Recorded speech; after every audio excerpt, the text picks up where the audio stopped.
जय श्री कृष्णा दोस्तों, आप सभी को मेरा नमस्कार। कल आपने कार्तिक मास महात्म्य कथा अध्याय 6 सुना। आज मैं आपको कार्तिक मास महात्म्य कथा 7वां अध्याय सुनाने जा रही हूँ। तो श्री हरि विष्णु का नाम लेकर कार्तिक मास महात्म्य 7वां अध्याय शुरू करते हैं।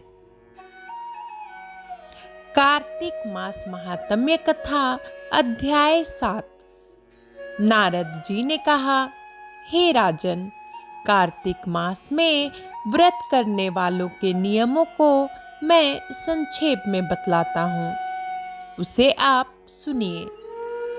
व्रती को सब प्रकार के आमिष, मांस, उड़द, राई, खटाई तथा नशीली वस्तुओं का त्याग कर देना चाहिए।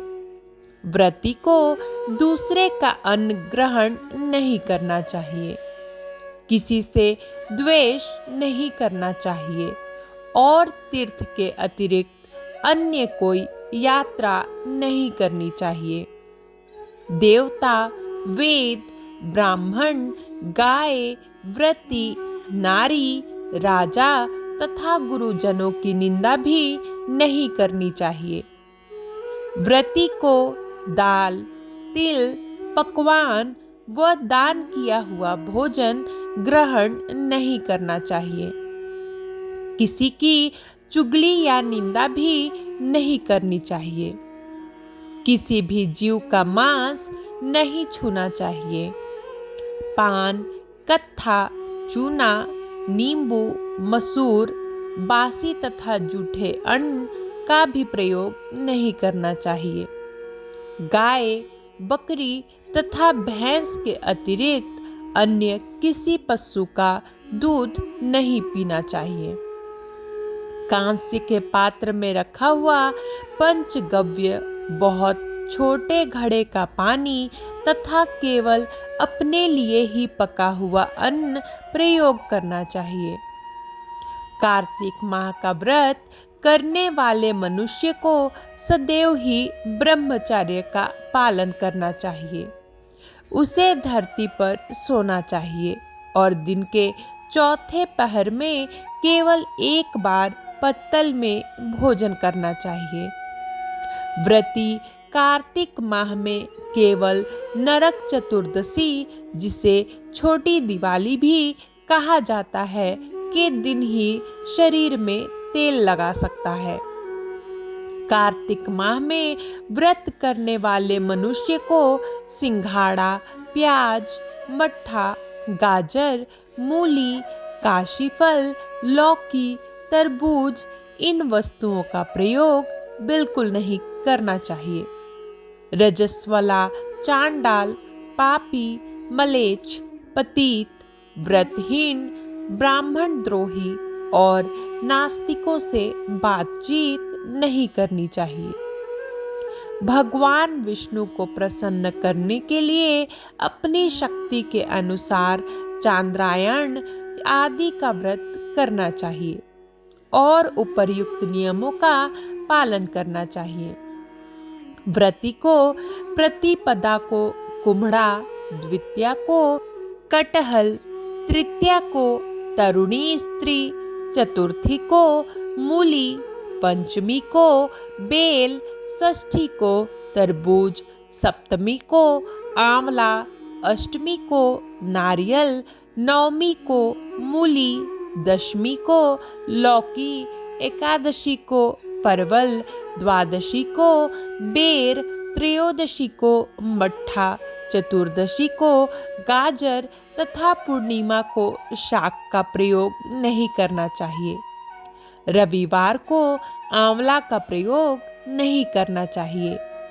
कार्तिक माह में व्रत करने वाला मनुष्य यदि इन शाकों में से किसी शाक का सेवन करना चाहता हो तो पहले ब्राह्मण को देखकर ग्रहण करे। यही विधान माघ माह के व्रत के लिए भी है। देवोत्थानी एकादशी में पहले कही गई विधि के अनुसार नृत्य, जागरण, गायन वादन आदि करना चाहिए। इसको विधि पूर्वक करने वाले मनुष्य को देखकर यमदूत ऐसे भाग जाते हैं जैसे सिंह की गर्जना से हाथी भाग जाते हैं। कार्तिक माह का व्रत सभी व्रतों में श्रेष्ठ है।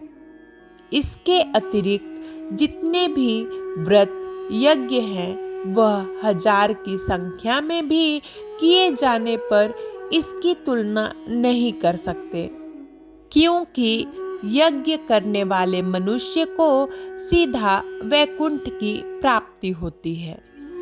जिस प्रकार राजा की रक्षा उसके अंगरक्षक करते हैं, उसी प्रकार कार्तिक माह का व्रत करने वाले की रक्षा भगवान विष्णु की आज्ञा से इंद्रादि देवता करते हैं। व्रती मनुष्य जहाँ कहीं भी रहता है वहीं पर उसकी पूजा होती है, उसका यश फैलता है। उसके निवास स्थान पर भूत, पिशाच आदि कोई भी नहीं रह पाते। विधि पूर्वक कार्तिक माह का व्रत करने वाले मनुष्यों के पुण्यों का वर्णन करने में ब्रह्मा जी भी असमर्थ हैं। यह व्रत सभी पापों को नष्ट करने वाला, पुत्र पौत्र प्रदान करने वाला और धन धान्य की वृद्धि करने वाला है।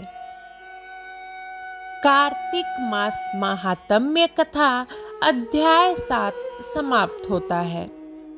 कल मैं आप सभी के लिए कार्तिक मास महात्म्य कथा अध्याय 8 लेकर आऊंगी। आप सभी से मेरा अनुरोध है कि कमेंट बॉक्स में भगवान विष्णु का जय घोष अवश्य करें। तब तक के लिए जय श्री कृष्णा, जय विष्णु भगवान, जय माँ लक्ष्मी।